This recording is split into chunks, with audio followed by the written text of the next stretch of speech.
Bonjour. Alors premièrement on se retrouve dans un cadre différent.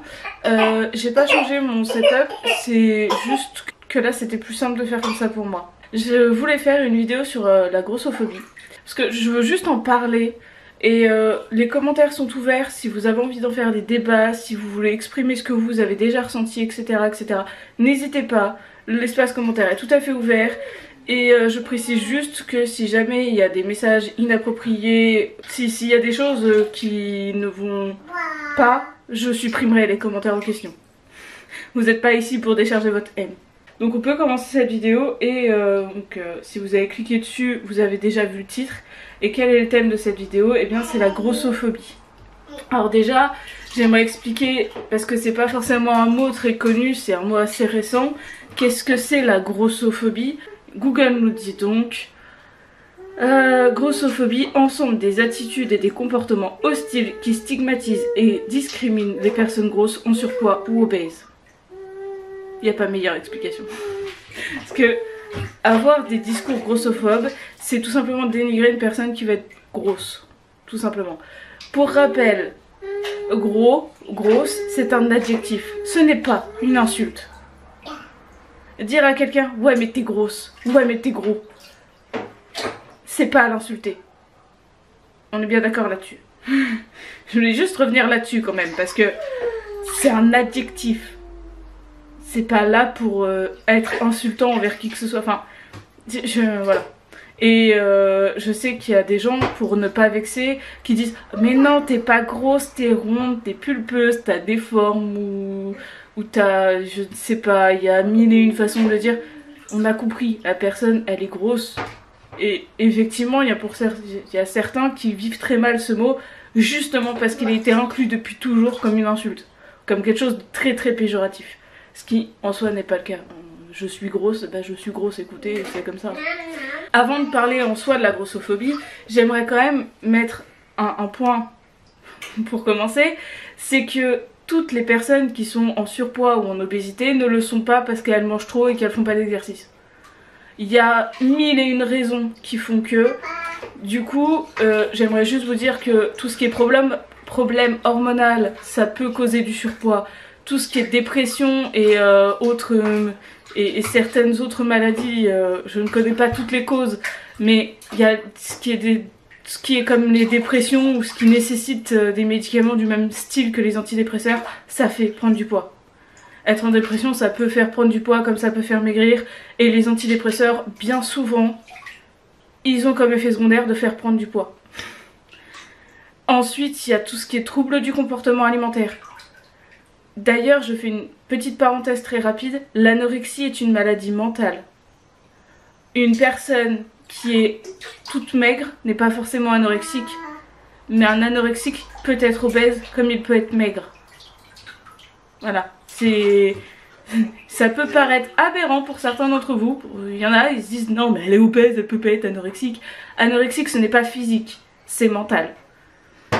Je ne parlerai pas plus en détail, j'ai pas envie de revenir sur tous les troubles du comportement alimentaire, mais juste pour en citer quelques-uns, j'ai cité l'anorexie, donc je vais vous citer aussi la boulimie. La boulimie c'est le fait de manger énormément d'un coup et de culpabiliser après. Et la culpabilité va enchaîner soit le fait de se restreindre, etc., ce qui est très mauvais pour le corps, soit une seconde crise de boulimie en soi. Le fait de se culpabiliser, de se flageller, d'avoir mangé telle chose. Et ensuite, pour en citer une dernière très rapidement, je vais citer l'hyperphagie parce qu'elle est pas beaucoup connue. Et l'hyperphagie, c'est le fait de manger frénétiquement sans pouvoir s'arrêter. Il n'y a pas cette notion de culpabilité comme on peut retrouver dans la boulimie, mais ça va être vraiment de manger de manière très compulsive et surtout sans avoir le contrôle de soi-même. Il faut bien comprendre que ces maladies-là, c'est des maladies, c'est des vrais problèmes. C'est pas quelqu'un qui se dit... C'est pas un manque de volonté de la personne. Voilà, je referme la parenthèse, c'était ça là-dessus. Et il y a mille et une autres raisons que je ne connais pas forcément qui peuvent du coup faire que quelqu'un, même s'il va manger sainement et faire du sport, sera quand même en surpoids ou en obésité, ou voilà. Soit dit en passant, quelqu'un qui a l'air enrobé, bah des fois son IMC n'est pas en surpoids, mais pour vous visuellement ses proportions vous vous donnez l'impression que cette personne est grosse. C'est un autre détail. Prenez en compte la morphologie de chacun. Et après il y a le facteur génétique aussi, mais ça je sais que pour beaucoup d'entre vous c'est un mythe. Voilà. Ensuite du coup on peut commencer, il serait peut-être temps au bout de 5 minutes de vidéo, de la grossophobie et surtout la stigmatisation. En fait, je ne comprends pas pourquoi est-ce qu'on veut absolument taper sur les gros. Je ne comprends pas pourquoi on veut faire en sorte que les gros se sentent mal de vivre, qu'ils ne se sentent pas légitimes presque de vivre. Je ne comprends pas, pour reprendre la vidéo Expliquez-moi où je vous disais que je ne comprends pas les gens qui vont suivre quelqu'un pour le haïr, et bah pour ce qui est des gros, je ne comprends pas toutes ces personnes qui vont commenter sous les vidéos de personnes qui font du body positive et qui sont en surpoids et qui veulent juste passer un message beau en mode vous êtes en surpoids mais vous avez le droit de vivre. Déjà c'est triste d'en être arrivé à un point où il faut que certaines personnes vous rappellent que vous avez le droit de vivre. Voilà. Et sous ces personnes là on va très régulièrement retrouver des commentaires du type tu prônes l'obésité, tu prônes la mort. C'est... De un, c'est... Enfin, j'ai encore une fois pas les mots. Vous voyez, ma réaction est la même que dans la dernière vidéo, si vous ne l'avez pas vu. C'est... Je ne sais même pas comment... À quelle idée ça t'est venu en tête? Quelqu'un qui va se montrer tel qu'il est, tu vas lui dire non, tu prônes l'obésité, tu prônes la mort. Alors, l'obésité, c'est pas être morte déjà. Quand une personne est obèse, elle est vivante avant d'être morte. Et quelqu'un qui est en surpoids ou en situation d'obésité peut très bien avoir une très bonne santé. C'est pas parce qu'on est obèse que notre santé elle part à volo. A contrario, c'est pas parce qu'on est mince dans la norme ou maigre que on a une santé de fer. Juste, hein, parce que justement, je veux revenir aussi sur ce point là, c'est pour reprendre du coup les commentaires dont je parlais juste avant. Il y a donc notamment celui qui dit que un obèse prône la mort parce qu'il prône l'obésité. Je trouve bref, c'est d'un ridicule. Mais les autres types de commentaires qu'on retrouve énormément, c'est les commentaires du type ouais mais pense à ta santé, ouais mais pensez à votre santé. Alors déjà, petit 1, la santé de quelqu'un ne regarde que le quelqu'un en question. Ma santé ne regarde que moi, elle ne regarde personne d'autre. Deuxièmement, c'est pas parce que quelqu'un va être gros que la personne en question va être malade. Quelqu'un de mince peut être tout à fait malade comme en bonne santé et c'est pareil pour les personnes grosses. Il n'y a pas de différence en fait, on est tous pareils. Et c'est... Comment je peux expliquer ça sans être méchante? Et ce type de message laisse paraître quand même un gros problème. C'est que ces personnes-là disent vouloir être bienveillantes en disant oui mais fais attention à ta santé. Et encore une fois on retrouve cette notion de fausse bienveillance. Par volonté de blesser mais de se couvrir de bienveillance. Je sais pas si ce que j'ai dit était très clair, j'espère que vous avez compris.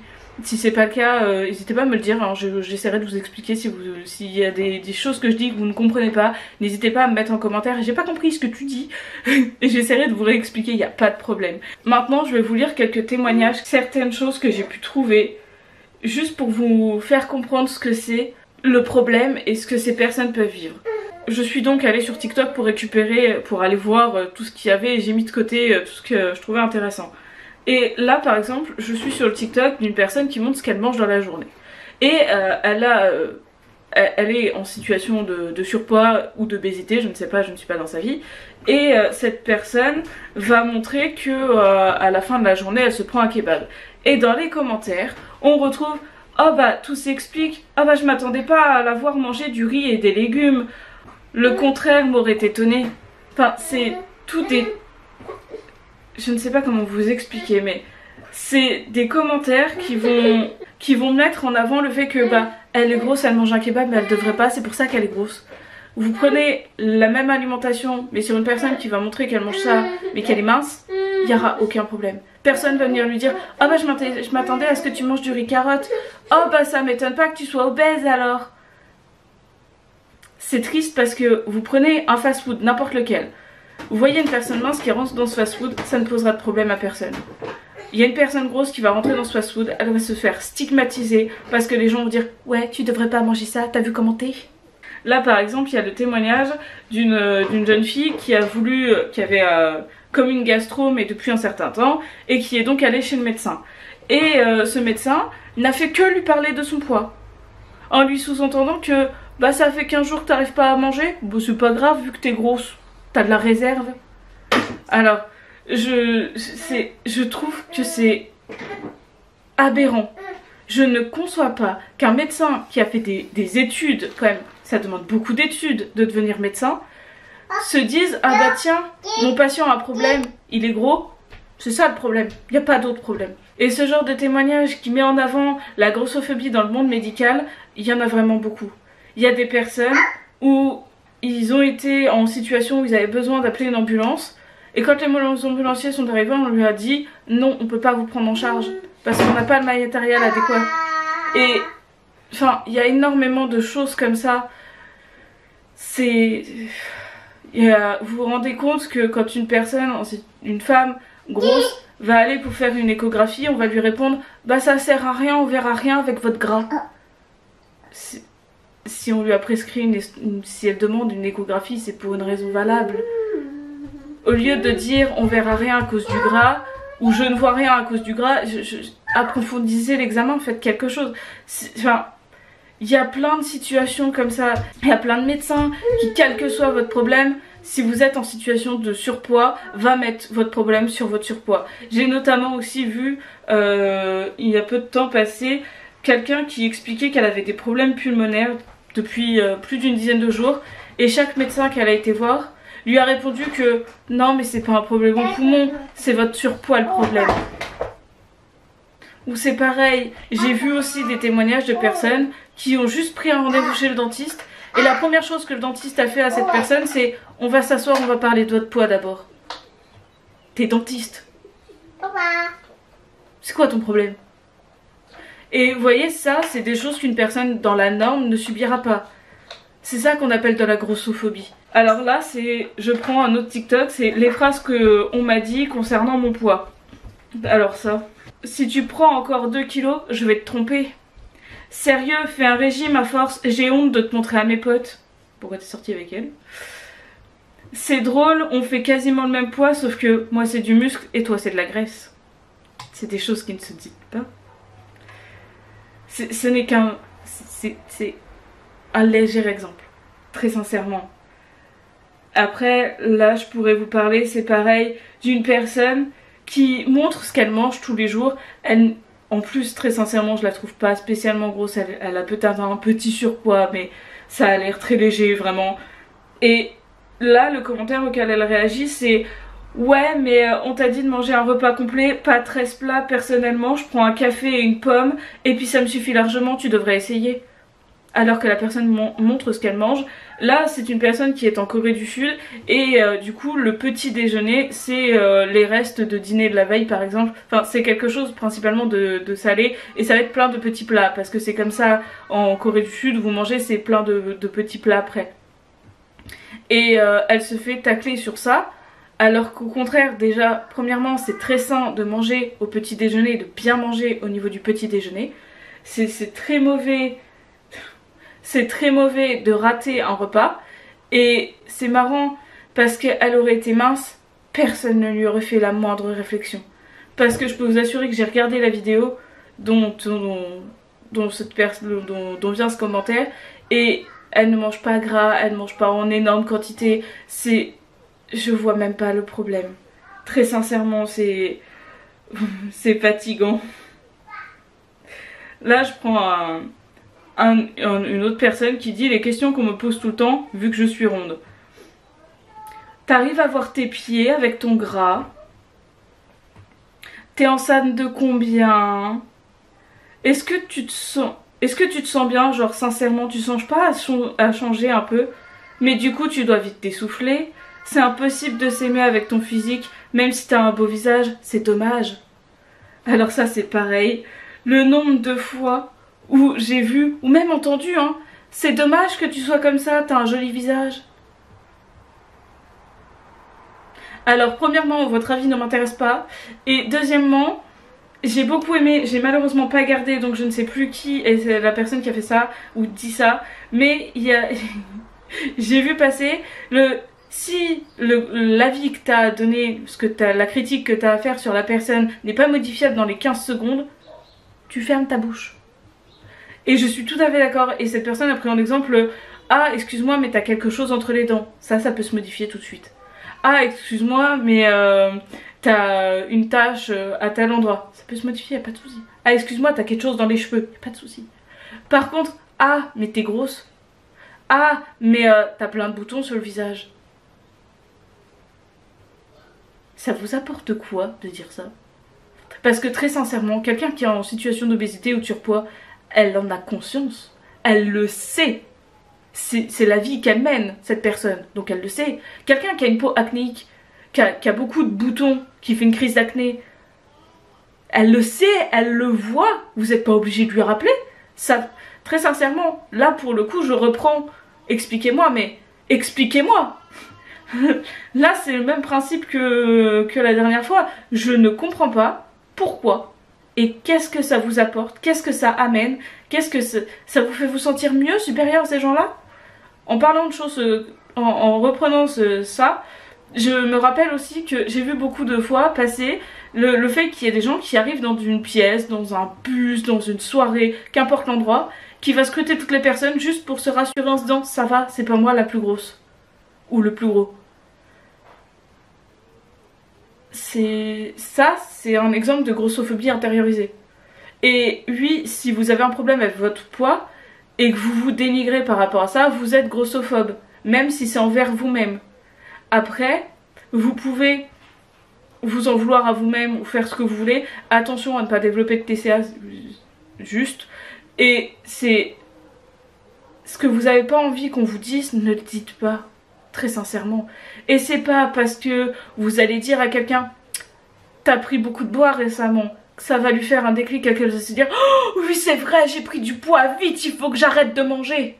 C'est pareil, ça c'est quelque chose mais c'est aberrant. Sous toutes les personnes qui ont des problèmes de poids, j'ai vu X nombre de personnes dire bah t'as qu'à arrêter de manger. Écoute poteau, arrête de manger, on va voir. C'est normal de manger. Si tu ne manges pas, tu meurs. Si tu ne bois pas, tu meurs. C'est pas une question de manger. Ça peut être une question de la qualité alimentaire et de la quantité. Ça, je suis d'accord, chez certaines personnes, un rééquilibrage alimentaire, ça peut aider. Mais c'est pas valable pour tout le monde.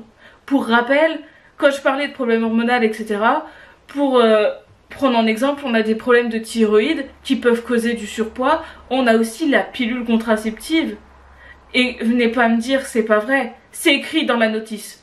Dans les effets secondaires de la pilule que je prenais, il était clairement écrit dépression et prise de poids. Juste, c'est écrit noir sur blanc. Il n'y a pas plus simple. Et je vois que ça fait déjà un certain temps que je filme, donc je vais arrêter cette vidéo ici. Et très sincèrement, si vous avez des commentaires de type « Ah mais t'as grossi !» et que vous voulez le dire méchamment, retenez-vous. Ne le dites pas, ça sert à rien. Vraiment, abstenez-vous. Ça n'a aucun intérêt. Vous n'allez pas créer de déclic ou quoi que ce soit. Et c'est pareil, ne venez pas emmerder une personne qui cherche des vêtements dans un magasin alors que les magasins s'arrêtent au 44. Et une dernière chose, les magasins de prêt-à-porter, pourquoi s'arrêter au 44 ? Juste pour rappel, la norme, enfin la taille dans la norme en France, c'est 40-42. C'est pas à 38, c'est pas à 36, c'est 40-42. Ça c'est la taille, la norme. Donc arrêtez de venir taper sur quelqu'un parce qu'il rentre pas dans un 38. Et soit dit en passant, la morphologie joue beaucoup aussi. Parce que, pour revenir sur les personnes que j'ai vues sur TikTok, il y a une personne qui est très fine, très élancée. Elle met du 40 parce qu'elle a les hanches larges. Et ça s'appelle avoir des os. Voilà. Donc, je vais arrêter cette vidéo ici. J'espère que ça aurait été quand même agréable à regarder et j'espère très sincèrement que si vous avez des choses à dire, des choses à ajouter, à compléter, votre témoignage, quoi que ce soit, n'hésitez pas à mettre ça dans les commentaires. Et si vous voulez partager cette vidéo, dans le sens, si vous subissez de la grossophobie de quelqu'un qui ne s'en rend peut-être pas compte, puisque c'est tellement inclus dans la société, que vous pouvez partager cette vidéo, il n'y a pas de souci. Si quelqu'un t'a envoyé cette vidéo, attention à ce que tu lui dis. Et n'hésitez pas du coup à donner votre avis. Si vous êtes d'accord avec ce que je dis, n'hésitez pas à liker la vidéo. Si vous n'êtes pas abonné à ma chaîne, n'hésitez pas à vous abonner, ça ne vous coûte rien. Et sur ce, je vais vous laisser ici. Et si vous êtes gros, si vous êtes en surpoids, en obésité et que vous vous posez des questions sur est-ce que j'ai vraiment le droit, et que vous ayez honte de vous, rassurez-vous, vous êtes comme vous êtes. Tant que vous vous sentez bien avec vous-même, le regard des autres, vous en avez rien à cirer. Oubliez-les, ils ne vivent pas votre vie. Vous vivez votre vie pour vous-même. Donc aimez-vous.